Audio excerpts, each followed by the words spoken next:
O ex-presidente e ex-presidiário Luiz Inácio Lula da Silva fez uma postagem essa semana onde mostrou a sua verdadeira face, a de um homem que vai fazer o Brasil andar para trás se for eleito novamente presidente da República.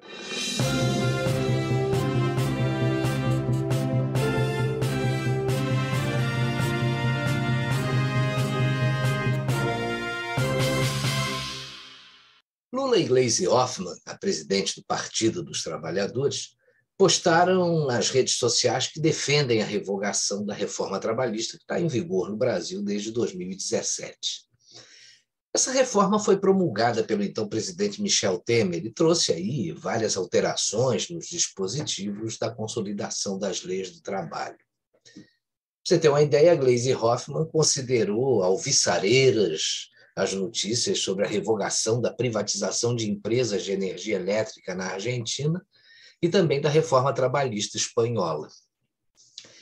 A gente sabe, né, que quando o PT defende alguma coisa, ela só pode ser boa para uma minoria de companheiros. Para a maioria dos brasileiros, normalmente é péssima. Lula, em sua postagem, disse que a reforma trabalhista promovida pelo presidente espanhol Pedro Sánchez deve ser acompanhada de perto pelos brasileiros por estar recuperando os direitos dos trabalhadores espanhóis. Tanto Lula quanto Gleisi insistem em dizer que a nossa reforma trabalhista só tirou direitos dos trabalhadores e não viabilizou os empregos prometidos. Esse discurso do Lula repete aí o blá blá blá de sempre, né? E tem uma outra coisa, nesses 2 últimos anos o mundo inteiro foi afetado pela pandemia de Covid-19 e pelas recomendações do pessoal da esquerda, né? Fica em casa e a economia a gente vê depois. A conta chega, né? E as consequências não são nada boas. E não foi por falta de aviso, incluindo aí os alertas do próprio presidente Bolsonaro. E olha que mesmo com todas essas dificuldades enfrentadas pelo governo brasileiro nesse período aí, nesses últimos 2 anos, nesse período foram gerados milhares de empregos no país.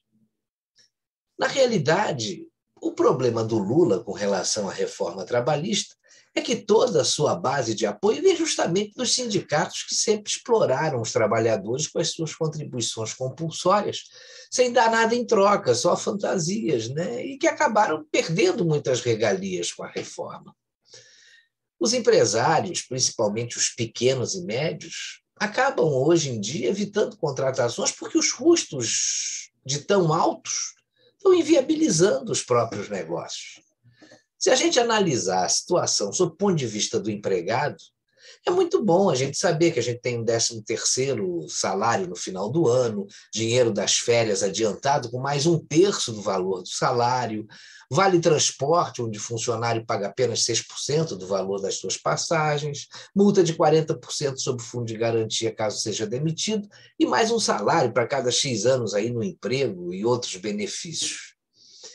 Mas para quem paga, a situação é bem diferente, sobretudo nessa crise pela qual o mundo está passando, né? Tudo aumenta, mas o faturamento das empresas nem continua o mesmo, está abaixo do que já foi, né? Mas mesmo antes da pandemia surgir, a situação, tanto na maioria das indústrias e também no comércio, não era das mais confortáveis. A gente sabe, as empresas precisam de gente. Mas se não houver uma flexibilização desses direitos que foram adquiridos ao longo dos anos, aí, elas não vão empregar um grande contingente de pessoas em função dos custos. Os políticos e esquerdistas aí, que falam o tempo todo em direitos trabalhistas, nunca pensaram nos custos desses direitos e normalmente incentivam a luta de classes, além de fazerem apologia a determinados benefícios, só que usando o dinheiro dos outros, né? Assim, é muito fácil. Veja que, além de defender a revogação da reforma trabalhista, o Lula quer regulamentar os meios de comunicação, incluindo as redes sociais. E tem mais uma coisa, se o Lula for reeleito, ele virá muito mais como um radical do que como um Lulinha paz e amor, aí, como a gente já viu. As bandeiras que ele tem defendido ultimamente nos levam aí a essa conclusão.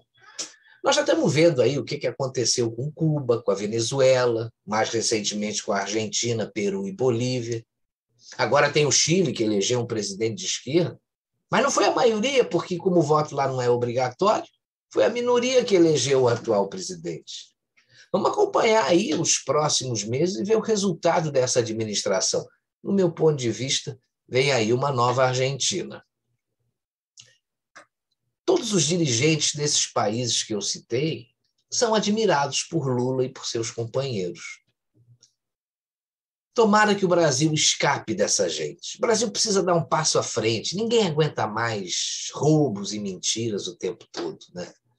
O Lula não deveria nem estar disputando uma vaga no Planalto, ele deveria estar na cadeia.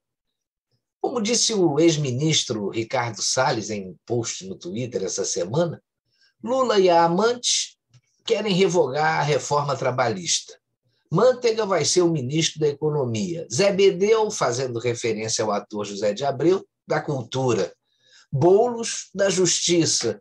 E, obviamente, Haddad, na Educação. Timaço, disse o ex-ministro Ricardo Salles. Realmente, esse timaço do Lula é a cara do atraso, né?